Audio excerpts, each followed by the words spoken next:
Hi, Paul Avens, and you've just found out that you have an accumulator on your team. Congratulations. In this video, what we're going to do is walk you through and talk you through how to work with an accumulator, how to tap into their talents, how to find their flow, and how to leverage their value so that your business can grow and flow to the next level and you get the maximum return on their skill set and their talent. So, without any more, I'm going to jump over to the visuals and walk you through in more detail a little bit about accumulator profile, how they work, what they like, and what will demotivate them and ultimately cause them potentially to leave your team if they're not happy. With that, let's head to the visuals. All right, welcome to the deep dive into the accumulator profile. Let's jump right in. All right, so as we're aware, the accumulator profile sits with a lot of steel and tempo energy. So within the talent dynamic square, we have the dynamo, blaze, tempo, and steel energies. And the accumulator sits right down there in the bottom left-hand corner, because it's a mix of tempo and steel energy. Let me show you how that looks. So if you look at this particular profile graph, you'll see, again, really sort of down in the bottom left-hand corner, where the accumulator sits, and there's this large amount of steel and tempo energy shown up by the fact that their tempo energy is 32% and their steel energy is 40%. You'll notice that significantly less blaze energy than some of the profiles earlier in the video series, and also dynamo energy is 16 as well. So whilst they particularly can do things in terms of getting it going, they really would rather other people gave them things to do rather than they had to come up with ideas themselves. And we're really, with a blaze of 12, they'd much rather work on their own or work internally away from people. They can do a little bit of contact with the team, but they'd rather be working in an environment where they're able to just get on with their work on their own. So, as you can see, distinctly different from some of the dynamo, blaze and tempo profiles that we've seen, obviously in light of their different types of energy. So let's just talk about how you'd actually work with one if you've got one on your team, or how you interact with one if you're in a team, and particularly where do they add the most value to a team and how do you leverage that value as a leader. Let's talk about that. So the key thing here is, what do accumulators need? Well, this is really interesting, right? Accumulators need time and trust. And let me explain what I mean by that. So they need time because of their tempo energy, of course. They need time to do their research, and they love a lot of detail and they like to go to a lot of detail. So they need time to do that.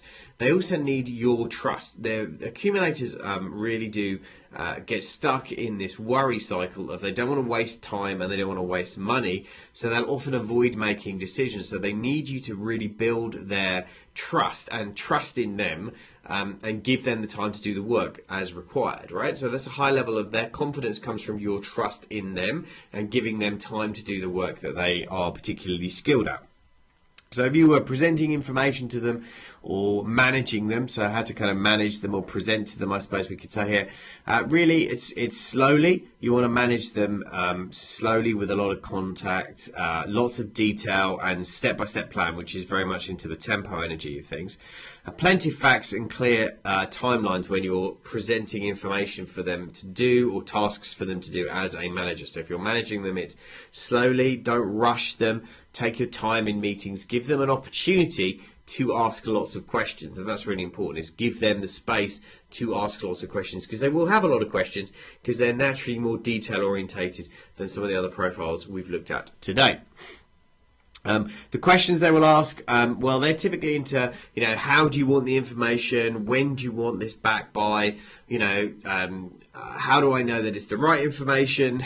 When do you want me to check in with you? When do you want me to show you the first draft? There'll be the mix of the how and the when questions, and depending on which way round their profile is, they'll probably lead with either the when question if they've got more tempo than steel, or the steel questions of how if they've got more of that kind of energy. Now, because of that, and because they like to go to a lot of details in the questions that they ask, they are sometimes misinterpreted as being risk adverse by others, but also negative. They're not, but they are genuinely risk adverse. They are the people who kind of want to slow everything down, take their time, get everything right, and obviously that can frustrate leaders, especially if the leader is more of a dynamo type energy profile.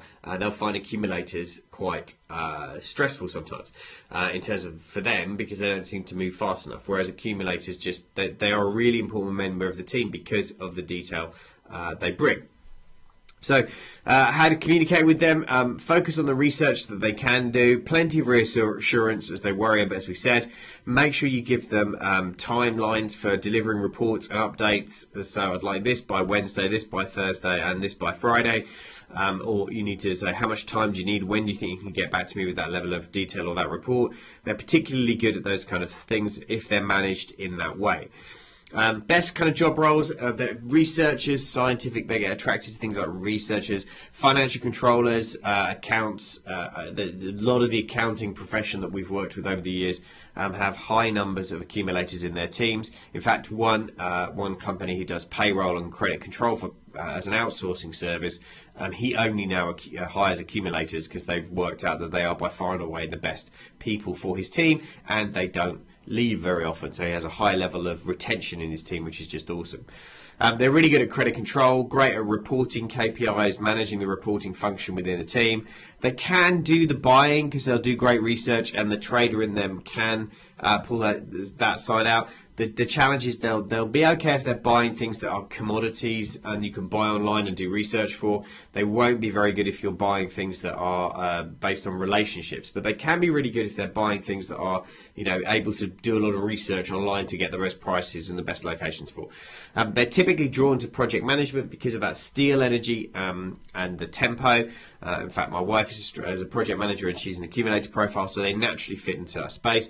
They're good at doing things like market analysis and research, data management. Obviously, data and big data becoming more and more important for businesses all the time. So they're particularly good at managing things like databases, big amounts of research, pulling things out that way, and HR.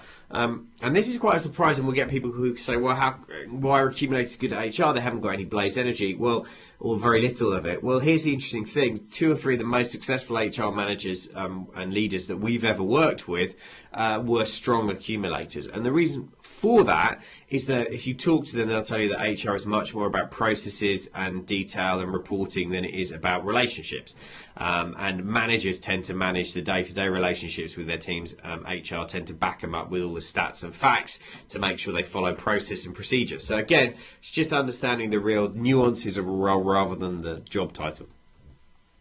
Stress inducers for accumulators, very much chaos and change is the #1 stress inducer. They really do not like chaos and change. They're not fans of in-person selling because they don't, they find that stressful because they don't have a huge amount of blaze energy. They can be great at selling, cross-selling and upselling based on research and analysis of customers, and then sending out things like emails and promotional, contact through automation systems and technology. Then they can sell, but in-person selling creates stress. Creative writing, again, that lack of dynamo energy makes it really challenging for them to do and will create stress. Anytime you pull them too far into their blaze energy, so take them networking or leading a team where there's a lot of blaze energy required, again, those things will create stress for accumulators. They can lead, but they tend to do it more from a fact project-based approach. Presenting to groups, very stressful for an accumulator. If you think about the talent dynamics square, that's more of a star profile role, and again, accumulators are the complete opposite of that. So if you pull them into presenting, it will be quite a stressful period for them if they'll do it at all. 9 times out of 10 in my experience, they tend to kind of really shy away from any of those opportunities because it's just too stressful for them. Anytime you put a large amount of time pressure on them so they don't feel they have the time to do the research and the risk analysis correctly, that will for them create a large amount of stress. So just be aware of that. Obviously, it's important to understand the accumulator's secondary profiles as a leader. And here we're talking about the trader, which is the tempo energy of 32 that you can see on the graph. And then the steal energy of a lord, which is 40 in this particular accumulator's graph. And again, this is where with a blaze energy of 12 and a steal energy of 40, sometimes accumulators can come off as a bit sharp, a bit hard, a bit fact orientated. As you'll notice from the graphics, there's no red and no green in this at all, so there's really no blaze and no creator type energy at all, really, for an accumulator.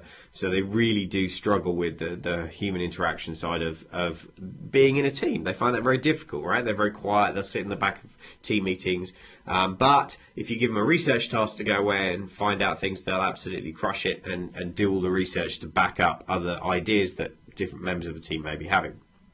So if you're an accumulator as a leader, or if you have an accumulator in your team as a leader, and you really need to know how do you get the most out of them. Obviously, we talked about them as in terms of their value to a team, but how do you leverage their value? Who do you need around them to leverage their value? Well, first up, you need a mechanic. All right, so mechanics will be great at fixing people, processes, products, procedures, those kind of things for accumulators. So accumulators can go to the mechanic for more of a dynamo type energy, but they'll still connect and have rapport because they've both got fair amounts of steel in their profile. So they're really good at accuracy and things like that, but they're also, really good at fixing things that aren't working for the accumulators. So if accumulators feel stuck because they're not able to get the right result that they want, then they go to mechanics to help fix things and leverage the details that they can get. But mechanics can show them how to take that detail and turn it into something new, and to fix something with that piece of research or analysis, and then actually create something new out of that. Accumulators also need supporters. Obviously, if you looked at the last graph with me a moment ago, you'll have seen there was no red at all, no green. So again, the mechanic is bringing the dynamo energy to the accumulator, and the supporter is bringing the blaze energy, which is so important for accumulators, because without supporters around them, and bringing that balance of listening and putting clients clients and the team first, then they're going to struggle to retain people. So they do need supporters. So even the client of mine I mentioned earlier, who's in the financial services industry, doing outsourced credit control and payroll, they still actually, one of the things they did as a result of us profiling the team is they brought on a supporter to actually help manage a lot of their client interaction front facing, because the accumulators were great, but they were just genuinely upsetting quite a lot of the customers who were more dynamo blaze energy. And this is, for me, this is where you really start to see distinctions in the tool about how powerful it is, and it impacts what we call this sales dynamics, and you understand why you need different people around with their different energies to connect and do different things for customers. So in that case, the accumulators were brilliant doing all the behind the scenes number crunching and working on payrolls and those kind of things. But without that supporter in the team to be the bridge between the accumulators and the customers, they were having client attrition issues and retention challenges, because there wasn't that supporter energy to bring the warmth and the connection that they do for the accumulators.